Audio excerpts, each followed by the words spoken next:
Flying in the cold sucks.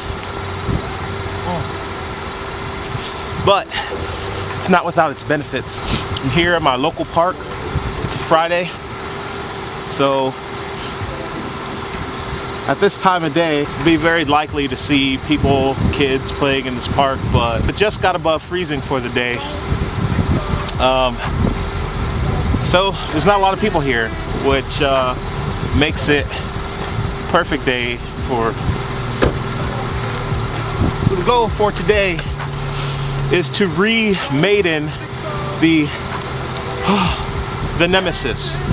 The Nemesis is a frame designed by Matt Gankman and distributed by Rhinoceros Frames. I attempted to maiden this once before, but I was having motor issues. It's been replaced and we're going to try and re-maiden it, but first I need to get back in the car and get warm. It's too cold out there, so I'm going to try and do this from the car. I'm going to attempt to do commentary while I fly. It's a 6-inch quad. This will be my first time flying a 6-inch with 6-inch props. The tune, it's not tuned. It's not stock either because when I attempted to tune it the first time, it turned out one of the motors had stripped threads. So yeah, I ended up with only one bolt holding it on, so that it didn't work out. So looks like everything is much better now. So yeah, since it's cold, there's nobody in the park, so I'm gonna try and give it a go.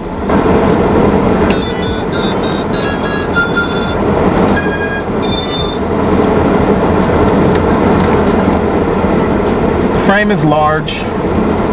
Aside from just being a 6-inch, it is quite beefy and rectangular. But there's a lot of room. Building it was really easy. There were some differences from what I'm used to on Arbiton frames, but you know, it wasn't hard. And there's definitely a lot of space for all of your goodies. I think this would make a good long-range frame. All set. Going to go ahead and I don't sit down. This is weird. How do you guys do this? So I'm gonna go ahead and spin them up. All right. Let's do some testing. And it's off. All right. So these gates here, they're dismantling my park. Right, so where's the other one? I can't see. All right, so these here. So that was the cage behind the catcher's mound on either side. I have friends that work in these parks, and they actually tried to commission me to do some aerial photo work. This apparently is going to be new baseball diamonds. Let's go up. Kind of like those that you see over there. I guess they're going to remake more for league play. Well, the ones that are here now are pretty much just like for fun, families and stuff like that. Alright. So far it feels smooth.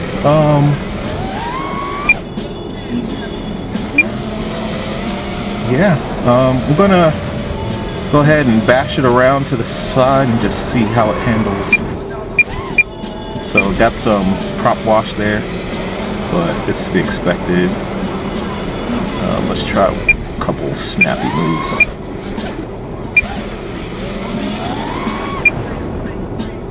It's weird not hearing my motors.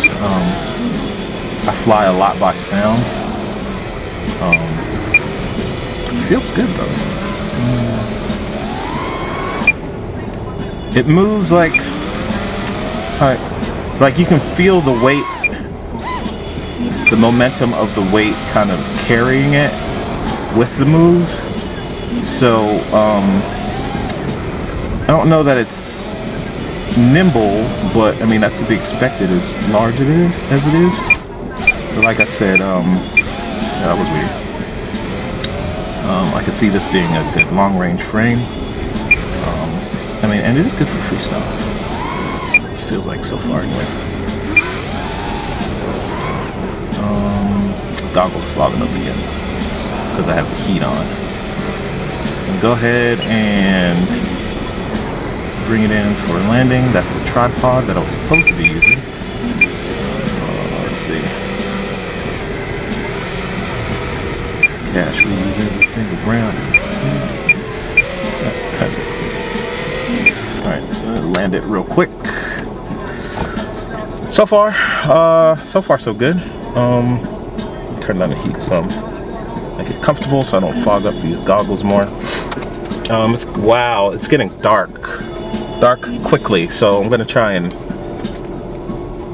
what time is it? Oh, it's almost 6 o'clock. It's almost 6 o'clock.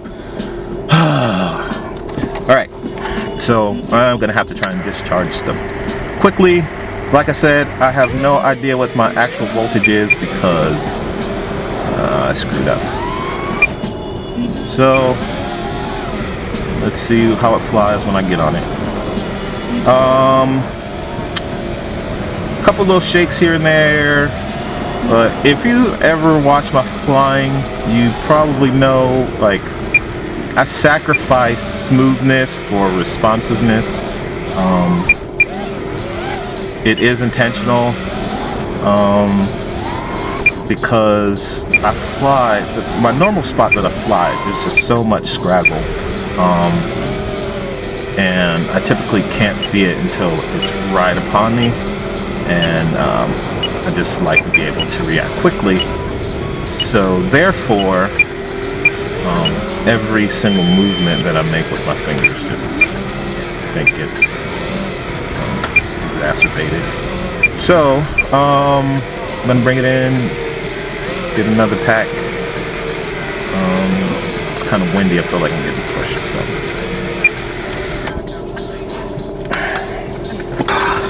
Did I mention there was sleet today?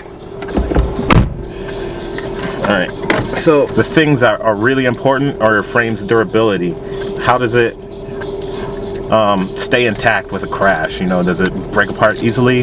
This thing is definitely, I mean, I haven't crashed it around yet, but just the thickness of the carbon, the size of it, my first impressions are that it's going to be very durable. As you may or may not know, I'm an Armaton pilot. Right now my main frame is the Chameleon TI. I do also fly the Rooster, as well as the original Chameleons, which I started with. I'm used to having protection around the camera directly. This does not, but yeah, I get the feeling that this will be durable. It's not a unibody frame, so if I do break an arm, I can swap them out.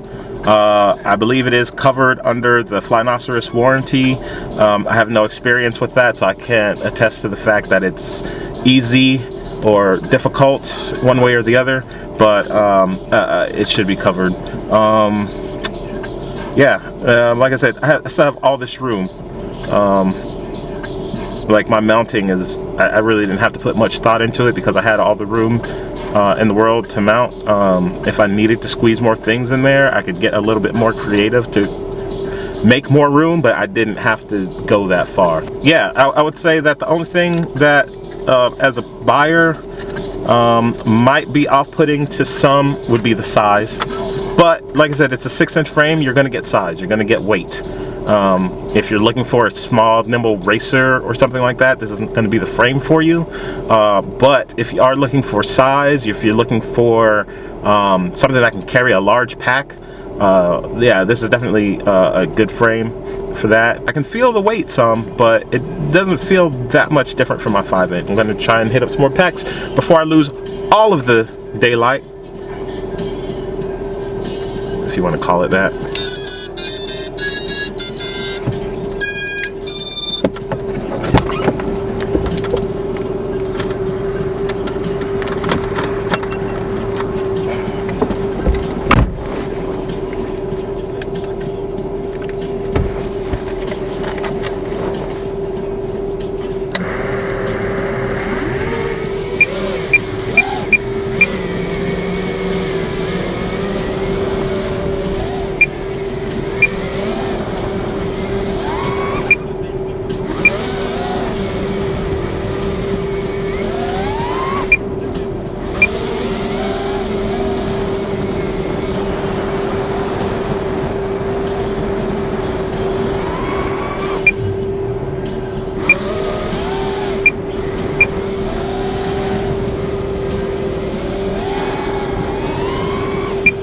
to remember that I'm in the car. I might not have the same range that I'm used to.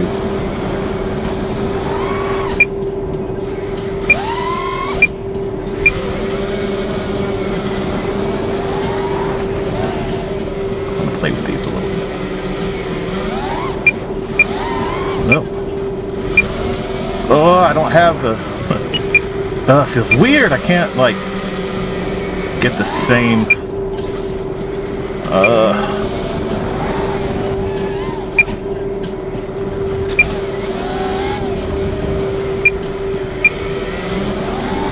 I can't hit the same range with my fingers that I can when I'm standing up. I mean...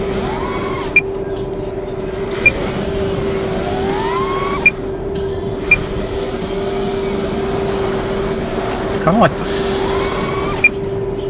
I think my camera angle is lower on this than what I normally do. I don't know.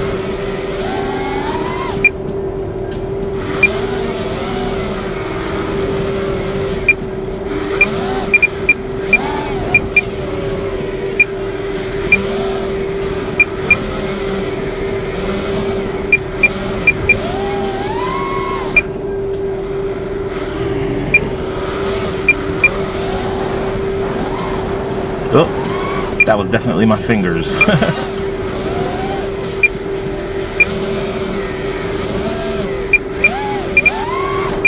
Whoa! Whoa! What happened? What happened? Oh man, that was not cool. That was my fault, definitely.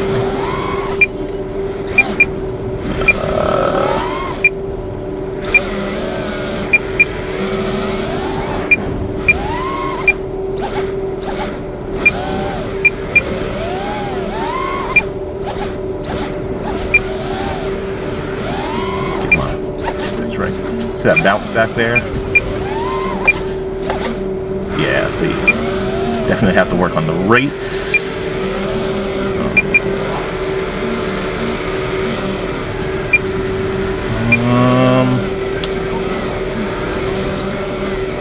Cruise.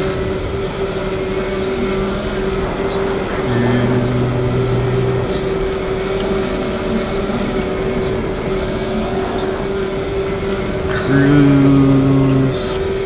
Low battery. Alright, let's make it.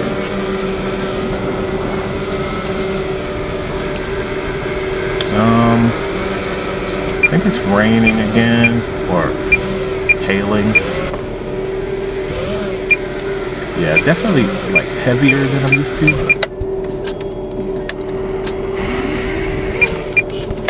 That's laziness right there.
fence was there before Target used to. Definitely stalls well. I think the camera angle, when I'm trying to get the float, it ends up just kind of stopping. But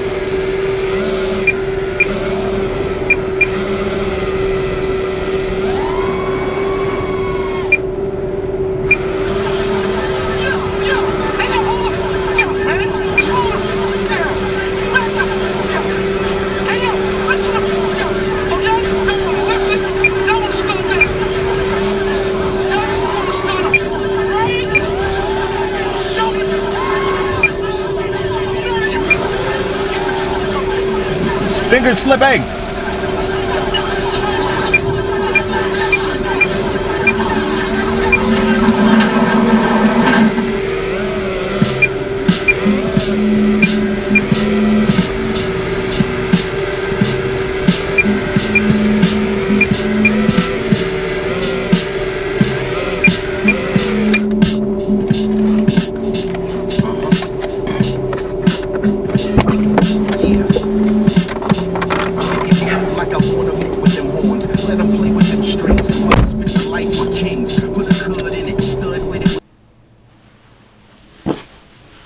So, to wrap things up, you better wrap it up. the Nemesis, I do think is a good frame. It's sturdy, it's weighty, but it flies very smooth. We'll say that it felt like it kind of rolled into the maneuvers rather than being really snappy. I mean, I do think a lot of that has to do with the weight. Another thing that didn't occur to me as I was flying, but kind of dawned on me later. So the normal quads that I fly, both the Rooster here and the Chameleon TI, they both have titanium cages. And even before that, the original Rooster had an aluminum cage in the front. Both of these frames, I feel, have a lot of forward weight, kind of giving it some natural forward momentum. I do feel that that weight is kind of what helps give the frame some of that snappiness that I'm kind of used to. So with the Nemesis, I do feel that the CG is more centered. You don't have the aluminum cage in the front, so it doesn't necessarily have that natural inclination to pitch forward. And so I feel like I was able to notice that some too. I had to really pitch forward more than I'm used to in order to thrust forward and fling itself around. My camera angle was fairly low, so I did feel like a lot of the times when I was trying to throw the quad into some specific maneuvers rather than continuing to go, it would kind of just stop. Like I said, I think part of that had to do more with my camera angle and less to do with the design of the frame. I think this is geared towards one, people who want to fly long range, two, people who want some extra weight. Also, I think if you want to focus on following and getting smooth shots, this is a good frame for that, without having to really focus on flying with really sloshy rates in order to keep it smooth. So yeah, this definitely will have a place in my arsenal.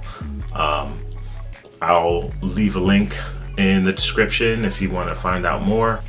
I just want to give a thanks to Matt Gankman for handing me the frame to try out and test. Also, I want to thank Armaton for not having any issues with me reviewing non-Armaton frames. That's one of the reasons I love being an Armaton pilot as well. Let me know what you think about this type of video.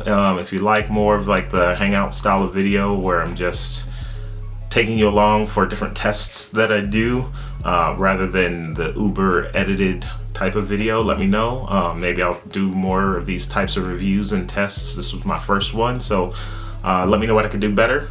Let me know what I did well, if anything. If you have any ideas, something else that you want to see reviewed, let me know. Also, don't forget to subscribe if you're not. Click the bell so that you can be updated with more content, and I will see you next time.